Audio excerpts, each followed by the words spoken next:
Welcome everybody, my name is François Letarte, and this is my channel D30, a channel about tabletop role-playing games. This will be a video response to the sameøldji video about the dark side of the hobby, which is a very deep and concerning video about a reality, a non-told reality of the hobby. And yeah, once again, sameøldji, Jean-François, as a way to bring it to us and make us think about it. Okay, the dark side of the hobby. If you haven't saw the video, first of all, just check out the link of the original video, and some video responses were made to this video, so I haven't got the chance to listen to any of them. It might be a while. I have a big list of video to watch, but I will just put my 2 cents in that. And I'm little, well, I know little what to say, since I've made some sort of a French video response yesterday.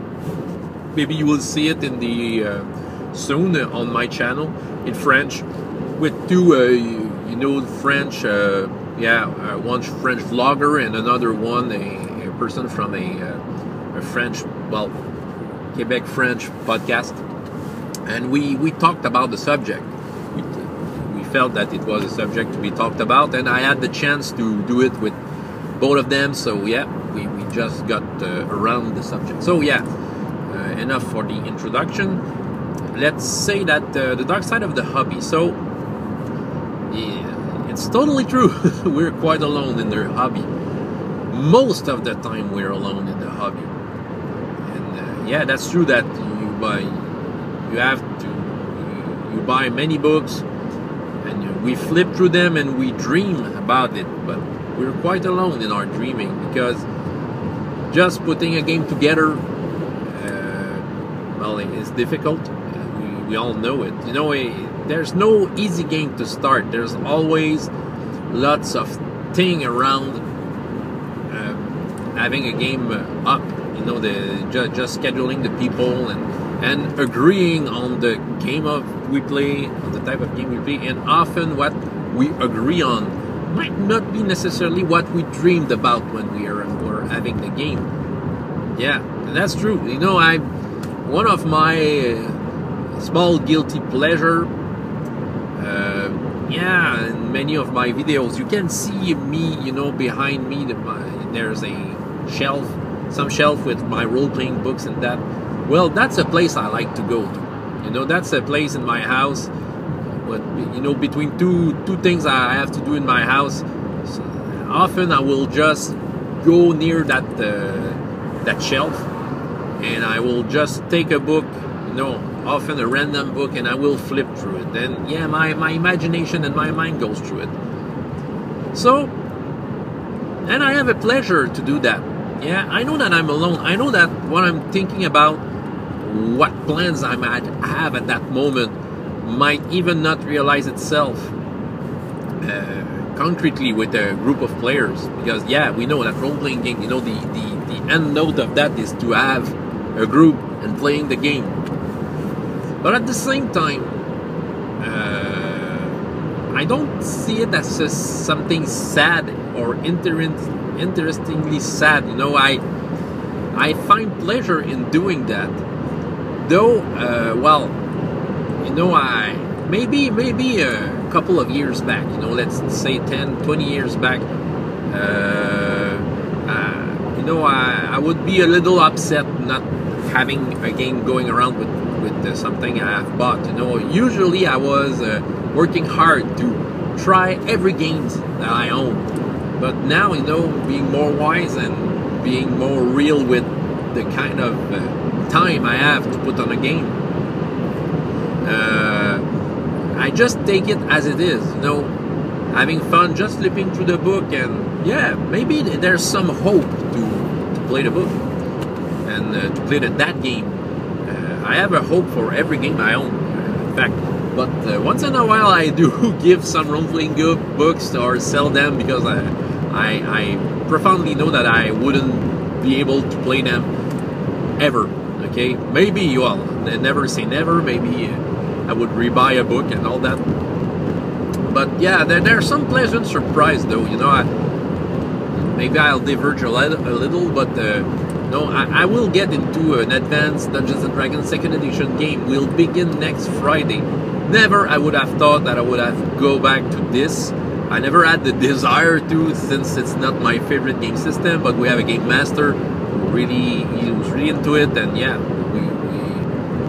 we trust his knowledge of the game to make something good about it. And yeah, so I'm reading, I've read the Player's Handbook. Well, in a way I never thought I would have read it. And yeah, my mind is going, is dreaming when I'm reading the spells description. Yeah. So, okay, now it's good. We're going to have a game. Otherwise, it will be just another book in the shelf.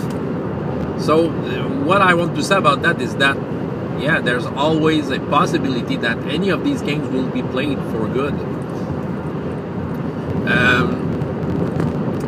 So no, there's a pleasure into that, just being alone and being in your own imagination. Even if you have a group, even if you have a way to play the game, okay, that alone part where your mind just goes off, that pleasure you have to get into the game might even not be brought to the actual table.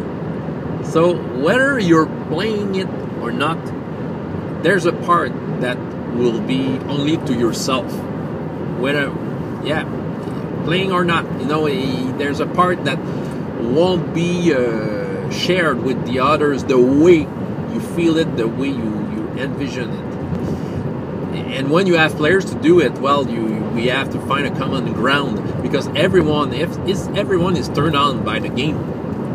We have to find a common ground, where we reach each other into that alone thing, the thing that we have in our head and we just can't share. So yeah, so let's get real about it. We will wander into our own imagination through that.